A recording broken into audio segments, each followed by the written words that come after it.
100% fee రాయితీతో AI నేర్చుకోవాలనుకుంటున్నారా? Attend quality third gen AI test 2025. Hi, నేను మీ విజయ్ కర్ణం. మనం కొన్ని వీడియోస్లో మనకి గోల్ ప్లానింగ్ కానీ అసెట్ అలొకేషన్ కానీ అసలు మ్యూచువల్ ఫండ్ రిలేటెడ్ ఎట్లా చేసుకోవాలనే డీటెయిల్ తెలుసుకున్నాం కదా.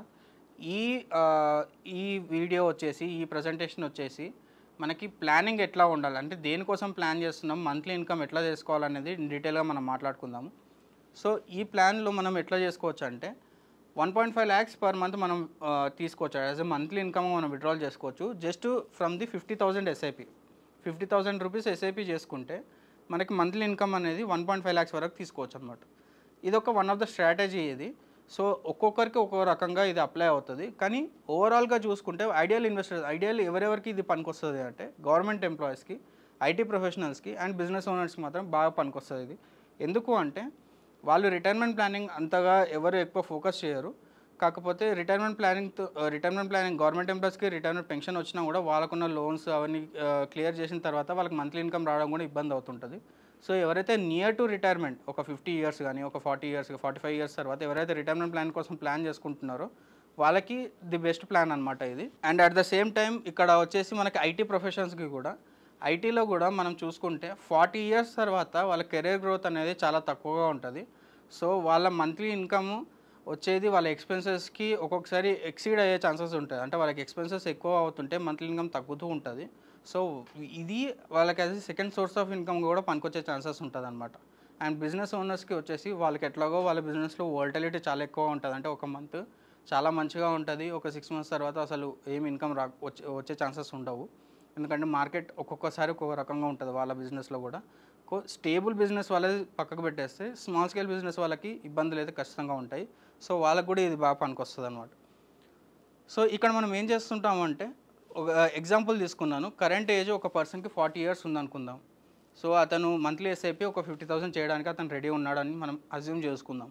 50,000 ఎస్ఐపి చేసి ఓన్లీ 5 years మాత్రమే ఎస్ఐపి, నేను చెప్పేది ఒక 10 years 20 years చేయండి, తర్వాత ₹1,00,00,000 వస్తాయి అనేది పక్కకు పెట్టేస్తే జస్ట్ 5 years మాత్రమే మీరు ఎస్ఐపి చేసుకోండి. 5 years తర్వాత 10 years డిఫర్మేషన్ పీరియడ్. 10 years వరకు మీరు దాన్ని ముట్టొద్దు. సో ఈ 10 years మనం ఎందుకు ముట్టొద్దు అంటే మనం ఇన్వెస్ట్మెంట్ చేసింది కాంపౌండింగ్ అనేది అవుతుంటుంది అనమాట. సో ఆ కాంపౌండింగ్ని మనము డిస్టర్బ్ చేయొద్దు అనమాట. సో ఈ 10 years మాత్రం మనం డిస్టర్బ్ చేయకుండా ఉంటాము. దాని తర్వాత 25 years వరకు వాళ్ళకి ఇన్కమ్ వచ్చేది ఛాన్స్ ఉందన్నమాట మనకి. సో ఈ ప్రాసెస్లో మనం కంప్లీట్గా కార్పస్ జమ చేసేది 1.7 crores మనం కార్పస్ జమ చేయగలుగుతాము. అండ్ మంత్లీ ఎస్ఐపి వచ్చేసి 1.7 lakhs. అంటే ఫస్ట్లో నేను చెప్పాను 1.5 lakhs, కాకపోతే ఇక్కడ 1.7 lakhs వచ్చే వరకు కూడా మన స్కోప్ ఉంది. అండ్ టోటల్ విత్డ్రాల్ వచ్చేసి మీరు చూసుకుంటే 5.3 CR మనం విత్డ్రాల్ చేసుకుంటాం. చాలామంది ఇది కరెక్ట్ కాదు, అంటే ఇది ఒక స్కామ్ కానీ, అంటే ఇది కరెక్ట్ కాదనుకుంటారు. కానీ నేను మ్యాథమెటికల్గా చూపిస్తాను ఎందుకు ఇది పాసిబుల్ అనేది.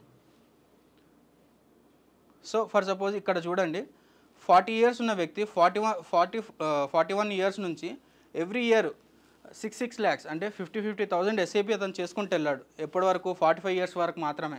చాలామందికి 40 నుంచి 45 years ఉన్న వరకు కెరీర్ పీక్లో ఉంటుంది. కెరీర్ పీక్లో ఉన్నప్పుడు 50,000 వాళ్ళు అలొకేట్ చేయగలిగితే డెఫినెట్గా ఇది పాసిబుల్. 6 lakhs అనేది పర్ ఇయర్ పాసిబుల్. 6 lakhs వాళ్ళు ఇన్వెస్ట్ చేయగలిగారు అనుకోండి, ఈ 6 lakhs పీరియడ్లోనే వాళ్ళకి 43 lakhs వాళ్ళకి అక్యుములేట్ చేయగలుగుతారు.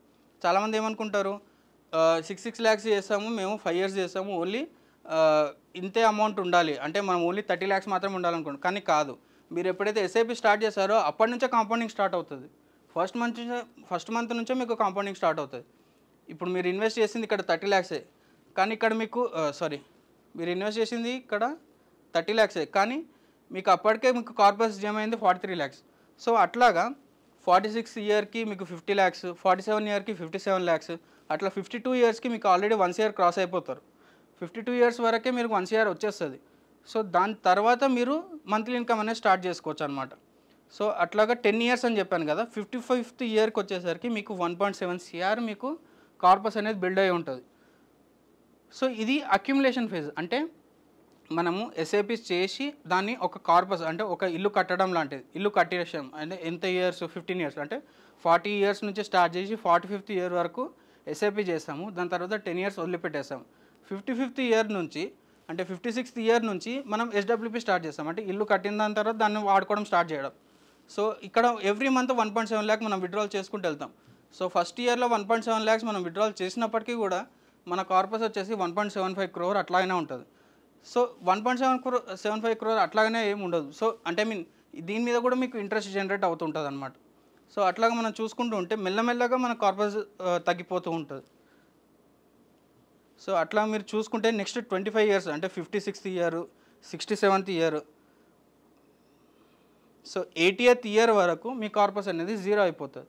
కానీ ఈ అంత ప్రాసెస్లో మీరు విత్డ్రాల్ చేసేది 5.5 CR వరకు మీరు విత్డ్రాల్ చేస్తారు. సో మీరు ఈ ప్రాసెస్లో మొత్తం మీరు జమ చేసేది 1.7 CR అయినా కానీ మీరు విత్డ్రాల్ చేసేది 5.3 CR వరకు మీరు విత్డ్రాల్ చేస్తారు. మంత్లీ ఇన్కమ్కి ఇది one of the best strategy. And ఇక్కడ మన మేజర్ థింగ్స్ మనం కన్సిడర్ చేయాల్సింది ఏంటి అంటే 50,000 అనేది ఒకటే ఫండ్లో ఇన్వెస్ట్ చేయడం కరెక్ట్ కాదు. దాన్ని కూడా మనం డిఫరెంట్ పార్ట్స్లో మనం సపరేట్ చేసుకొని 30% ఒక దాంట్లో, 20% ఒక దాంట్లో, లేకపోతే ఇంకో 30% ఈక్విటీలో కానీ, 30% హైలీ అగ్రెసివ్ ఫండ్స్లో కానీ, ఇట్లా డిఫరెంట్ ఫండ్స్లలో మనం ఇన్వెస్ట్ చేసుకుంటూ వెళ్ళాలి. ఎస్ఐపిస్ అనేది మనం 50,000ని కూడా మనం స్ప్లిట్ చేసుకుంటూ ఇన్వెస్ట్ చేయాలి. అండ్ ఇక్కడ మనం చాలామంది మేజర్గా చేసే మిస్టేక్స్ ఏంటి అంటే ఎస్ఐపిస్కి, ఎస్డబ్ల్యూపీస్కి సేమ్ ఫండ్స్ యూజ్ చేస్తారు.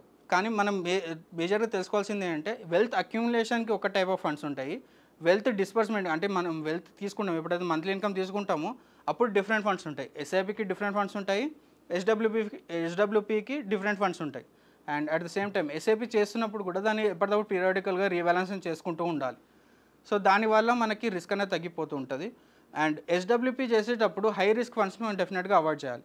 సో ఈ మేజర్ పాయింట్స్ మనం కన్సిడర్ చేసుకొని మనము ఈ మంత్లీ ఇన్కమ్ ప్లాన్ చేసుకుంటే డెఫినెట్గా మీరు ఎస్ఐపి చేసే పీరియడ్ చిన్నదైనా సరే మంత్లీ ఇన్కమ్ వచ్చే పీరియడ్ చాలా ఎక్కువగా ఉంటుంది.